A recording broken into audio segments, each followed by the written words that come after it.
Charles, thank you very much, and thank you all for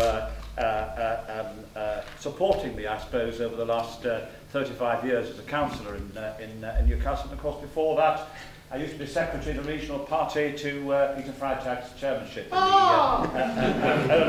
the early 1970s. But I just want to say, as I said to fellow councillors in Newcastle, that I see my elevation to the House of Lords as being a tribute to all of you for enabling it to happen.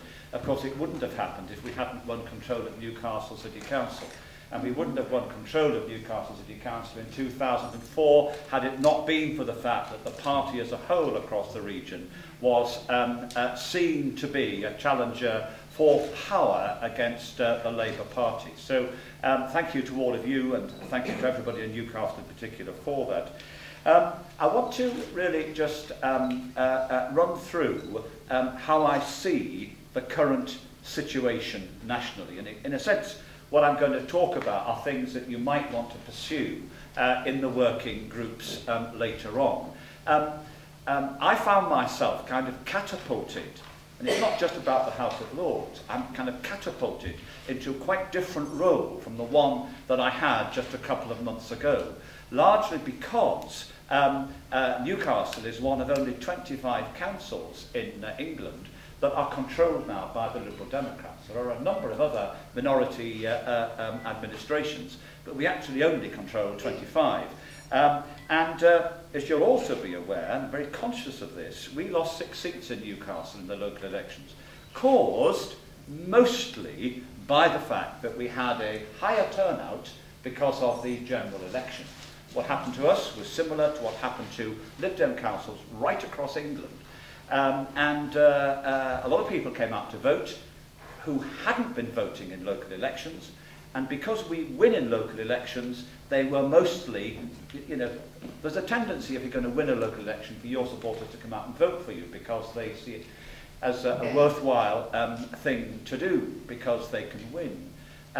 We know from EA's data now that we have a lot of people who voted in the general election, got given a ballot paper for the local elections, and voted twice for a different party. And that caused the Labour Party to gain from us a number of seats, 6 across Newcastle, which I think we will hold next year, but actually we're not in a position now in Newcastle of kind of gaining seats from Labour as we have been since 2004. So a very, very important issue for those of us who are actually defending the positions that we've got.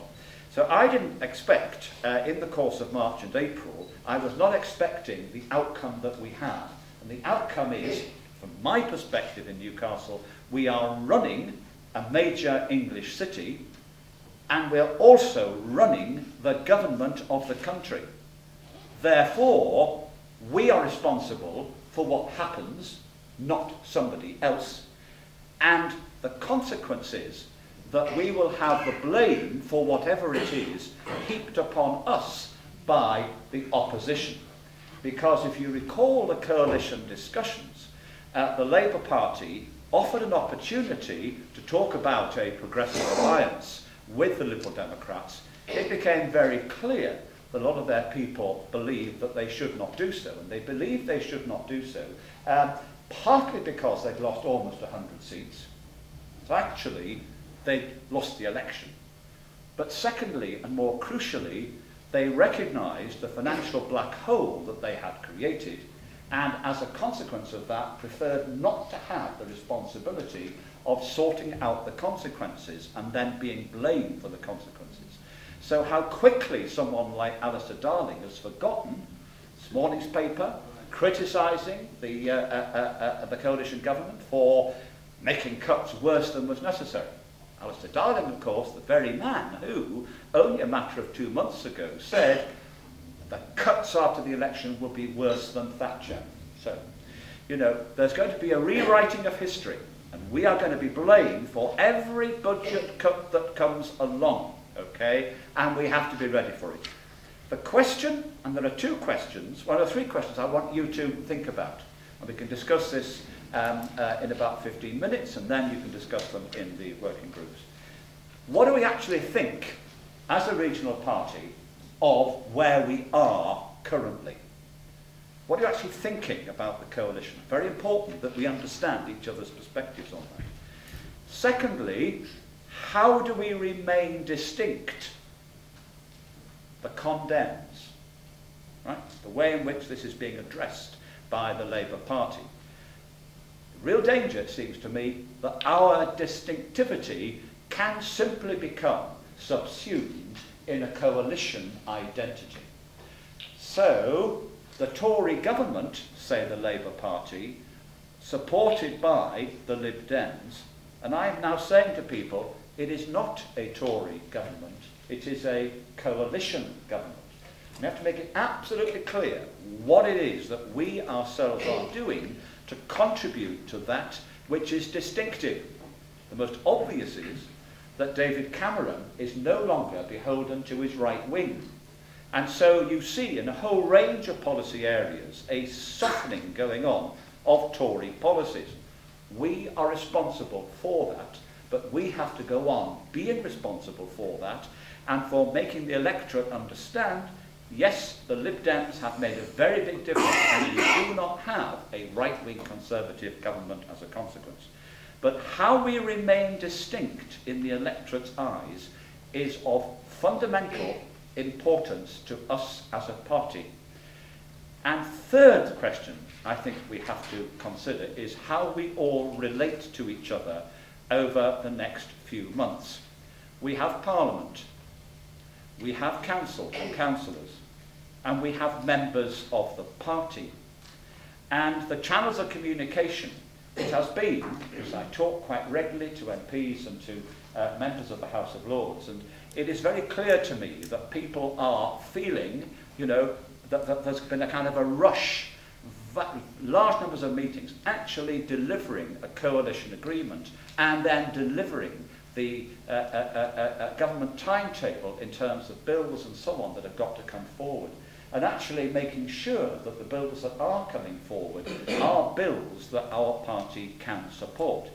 And at the moment, I think we have to think clearly about how councils and council leaders, I was talking to Barbara Jank, the leader of Bristol, about this at the English Core Cities meeting yesterday in Liverpool, about how our knowledge in local government is actually communicated effectively into our parliamentary parties in both houses. And then how we make sure that the legislation that comes forward actually is right from our perspective. Because no longer are we going to be in a position of commenting on somebody else's legislation. We are actually driving the legislation in the first place. And it's a very, very different position to be in from the one that we expected. Now let me just say a few words about the current position as far as we're concerned. Let me just read you out a list from the Queen's speech of things which are distinctively ours. You know some of this, but let me just whiz through it all. We're going to make the tax and benefit system fairer and simpler, including a significant increase in the personal allowance and an ambition to increase it to £10,000. We're going to restore the earnings linked to pensions. We're going to give greater freedoms for teachers over the curriculum. We're going to increase measures to improve energy efficiency in homes and businesses. We're going to support low carbon energy production. We're going to introduce further financial services regulation to learn the lessons of the financial crisis. Fixed-term parliaments for 5 years. A referendum on the alternative vote. May I add to that my view that it should include local government. The right to sack MPs guilty of serious misconduct, reform of party funding, moving towards a wholly or partly elected House of Lords elected by PR. A bill to restore freedoms and civil liberties through the abolition of identity cards and repeal of unnecessary laws. Giving greater power to councils and giving neighbourhoods and communities more control over planning and housing decisions. Part of that is the abolition of the regional spatial strategy across the North East of England.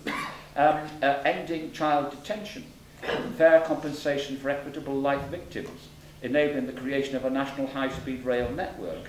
Notice words, enabling the creation of, not we will definitely do. although I hope we will, but time will. The modernisation of the Royal Mail, certainly at least part privatisation is what that means. Flexible working and promotion of equal pay, strengthening the voices of patients and the role of doctors in the NHS, a commission on the long-term reform of social care, cutting quangos and government bureaucracy, implementing the recommendations of the Calman Commission, and a referendum on further powers for the Welsh Assembly. Calman Commission, greater devolution to Scotland. How all that sits with English regions is, for me, quite an issue. One of the things I shall be doing in the autumn is working on the localism bill, which is going to come through both houses, actually trying to get this into a form where, our party can own that as a statement of where we should go in England. Otherwise, we just end up with major devolution into Northern Ireland, into Wales and into Scotland, but in practice, little devolution into the regions of England. So that is what, and that is simply a list that's come from party headquarters to a large number of some of you have seen it, but those are things which are distinctively ours. Now, let me move to money, because that has been the subject this week, and there's going to be more of this, right? There was an announcement that there would be a 1% cut in public expenditure kind of instantly, and George Osborne, David Laws introduced that, and £6.2 billion, of which local government had to fund just over £1 billion. In practice, the impact upon the region, of course, is, well, the regions of England is actually higher than that, simply because some of the things that are deemed to be national actually have an impact in our area. Now, the financial position of the government is extremely serious. Government total deficit is running at around £170 billion. Government has been borrowing a quarter of its spending. Well, everyone knows that that cannot go on. But the question then is, what is it you reduce? What is it that you carry on doing? And one of the things that for me is of crucial importance is ensuring that we continue to invest in the infrastructure, particularly the green infrastructure, particularly things like public transport. And the reason for that is twofold. One is it actually enables you to develop, for the future. But secondly, crucially, it keeps other people in jobs. If public capital spending in the North East is reduced by 50%, say in a year to two's time, if that happens, a cut of 50% across the whole of the public sector in capital spending, there are a very large number of construction jobs in the region which are at stake. The figure lies somewhere between 10 and 15,000. It depends on exactly what you count. But we need to be really very, very careful in a region like ours about the impact of public spending cuts, which actually then feed through to serious difficulties for the private sector. Okay? Now, there are two further stages to come in the financial problems the country faces. They're both crucial. The first is the budget, emergency budget in the third week of June, 10 days from now. I don't know, no idea what's going to be in that, but there'll be further things that impact upon the region. And I am busily, as council leaders will be, writing to ministers saying, on this area, if it's not funded, the implications are as follows. So there's a lot of work going on behind the scenes to try to protect the regional and our local positions. But there is then something of probably even greater importance, which is the comprehensive spending review. Local government, public services in the main are funded on a 3-year basis. So we're in the last of the current 3 years, and we come to an end at the end of March 2011. And on the 1st of April 2011, we start a new 3-year period. And those decisions are being made over the summer. Okay? We all know, because I was at a meeting in Stockton on Thursday night with the 12 leaders of North East councils, together with Margaret Eaton, the chair of the Local Government Association, and John Ransford, their chief executive, talking through the impact on local government and all the possible things that could happen. And of course, we got confirmation yet again that if our views are not properly fed into the comprehensive spending review, by the 3rd week of July, because the bills are being written over the summer, and will then go into the houses in the autumn. We will have a comprehensive spending review, which we actually are signed up to as a party because we are in coalition. And therefore, it is just so very, very important that we get it right. So other colleagues here are spending a lot of time on trying to make sure that what we need, what are our priorities, actually are going to be reflected in that comprehensive spending review. Nevertheless, it is not easy because there will have to be budget reductions. You get two choices if your government is overspending. You either put up taxation or you reduce the level of spending. It's not terribly complicated. There's a limit. I mean, bear in mind that the coalition government has announced a council tax freeze. 1 to 2 years? 1 year with potential for a further year in consultation with local authorities. And bear in mind that if you don't put up council tax, your baseline doesn't rise, and therefore you don't have it in the succeeding years either. And so you need to be really very clear why you are doing things and what the implications of doing those things actually are going to be upon your budgets. And let me just be entirely candid. The idea that local government is sitting on large amounts of inefficient spending is simply not the case. Of course, all organisations, private and public, can become more efficient. But every time you have a new demand to deliver a solution to, you have to reduce spending on something else, otherwise you have to put up the level of taxation. And that's, of course, why we fight elections. We fight elections to be given the responsibility for making these decisions on behalf of people, and you then stand accountable in elections for the decisions that you make.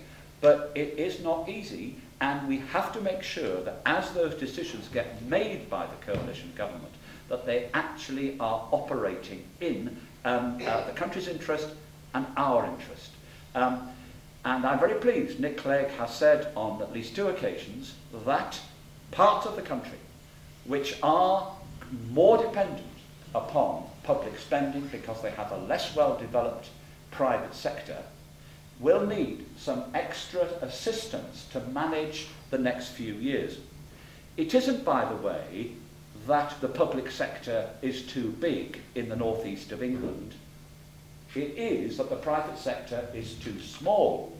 It's a fundamental, issue, because I keep reading and hearing people say public sector, and I hear it from Tory ministers. North of England's too dependent upon the public service. No, no, no. In fact, if you look at all the figures on gross public spending by regions and nations of the UK, which region has the highest public expenditure per head? It is London. The second is Scotland, the third is Northern Ireland, and the fourth is Wales, and the fifth is the northeast of England. So it all depends what figures you're quoting, but don't let other people make out that somehow the northeast is this great pot of subsidy. We are the only English region with a positive balance of payments. And now people knew that, caused by Nissan, of course, because it exports so.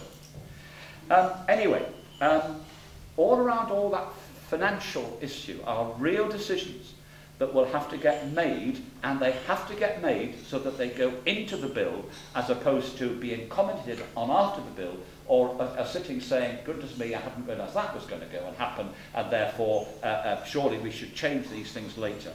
We are now on the other foot, and we have to lead the decision making, not follow the decision making.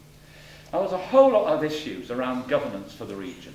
I am saying, there's going to be, thank you Vince Cable, thank you to everyone here who helped to campaign on that issue. A letter was received earlier this week by 4 RDAs, North East, Yorkshire, North West, West Midlands, saying that there would be a successor body. It'll be at a regional level. I haven't actually seen the letter, but I'm getting it early next week, and I'm very pleased about that, because it's partly about structures, but actually it's much more. One North East has been spending in our region, mostly capital, nearly £300 million a year. It's been investing in places like Middlehaven on Teesside.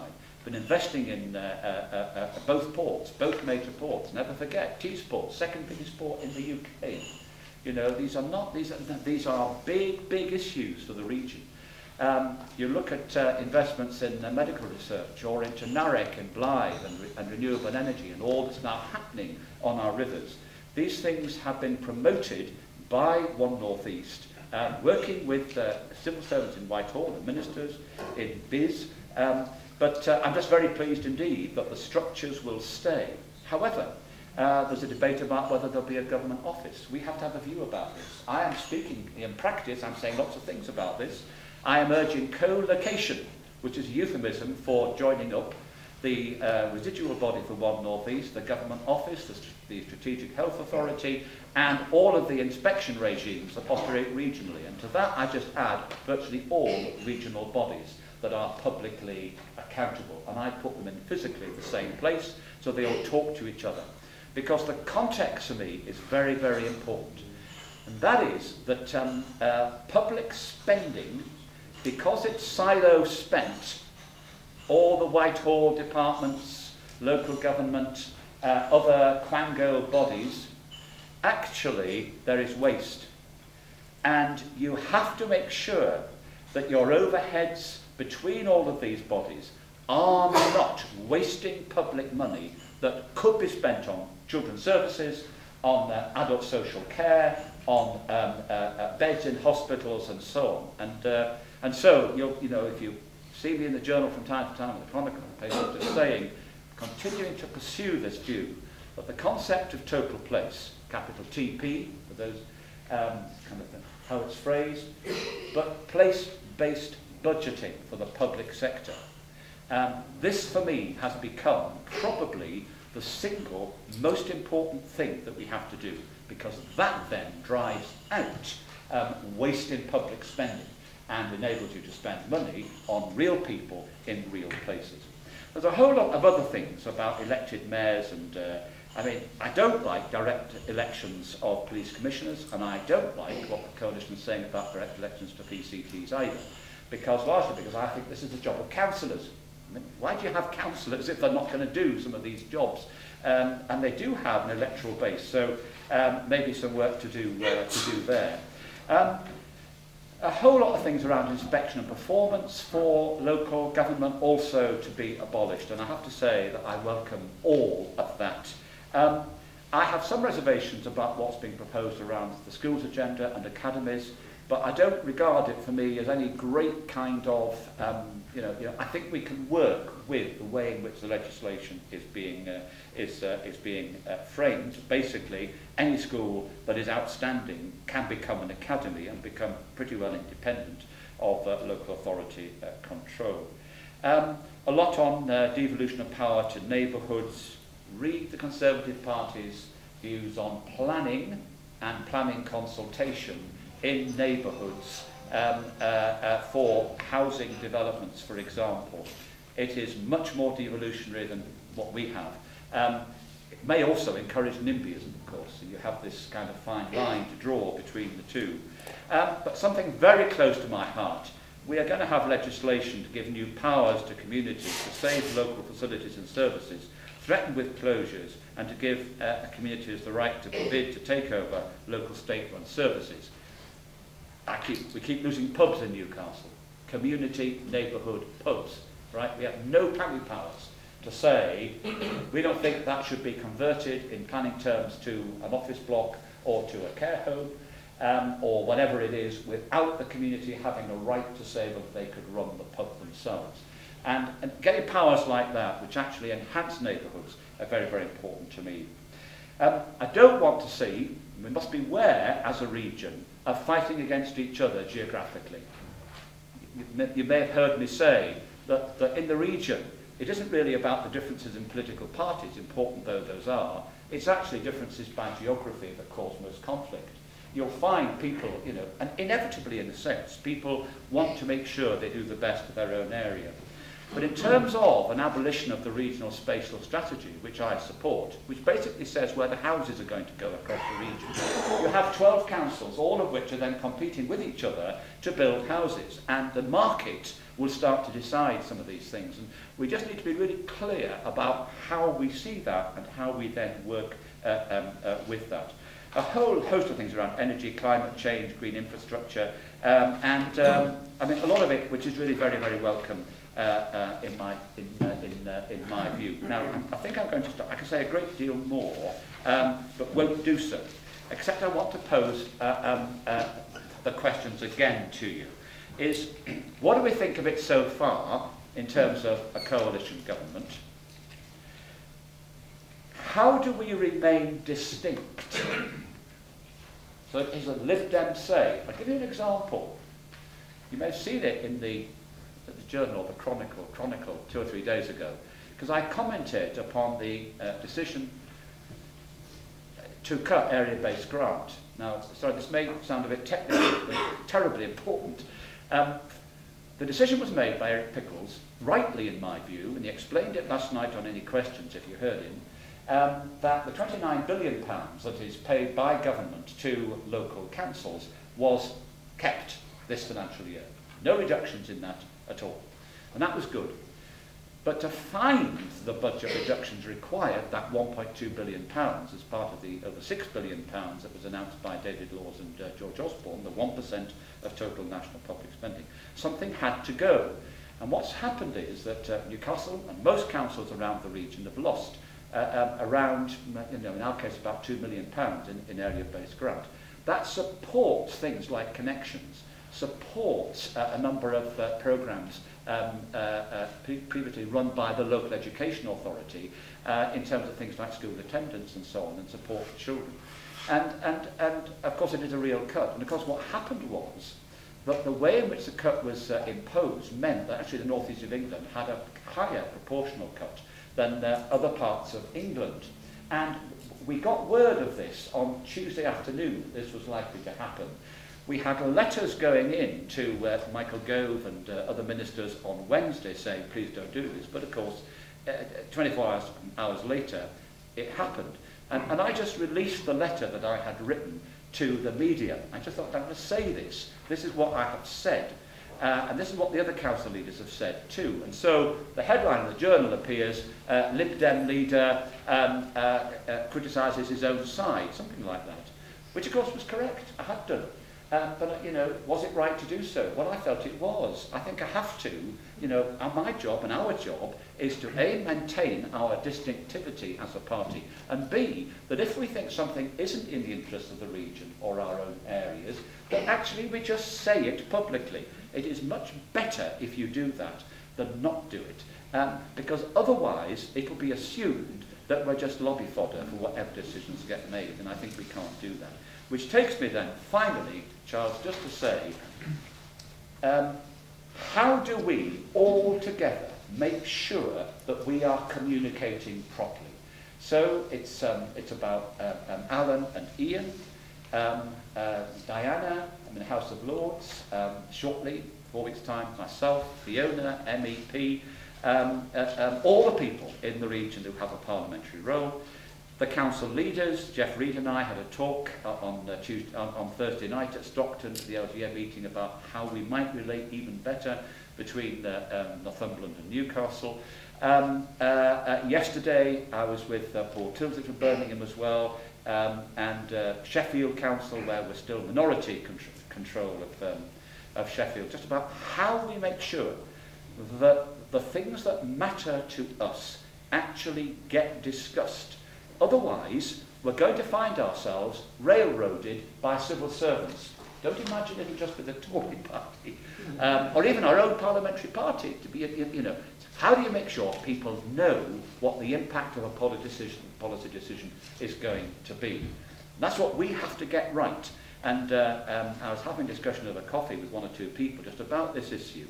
Across this region, it would be really nice if by the end of today, Charles, people had talked through how we form groupings that make sure that those who need to be consulted about things get consulted about those things before it's too late, okay? And that requires a lot of work. So that's a challenge that I think I'm trying to set down to you. However, let's just end on the note which says, isn't it marvellous? Here we are in government. And here we are, from Newcastle's perspective, we are charged with running the city, and we've been charged with running the country. That is what we stand for election for, and I know we all welcome that challenge, but that enormous opportunity to make a difference. Thanks.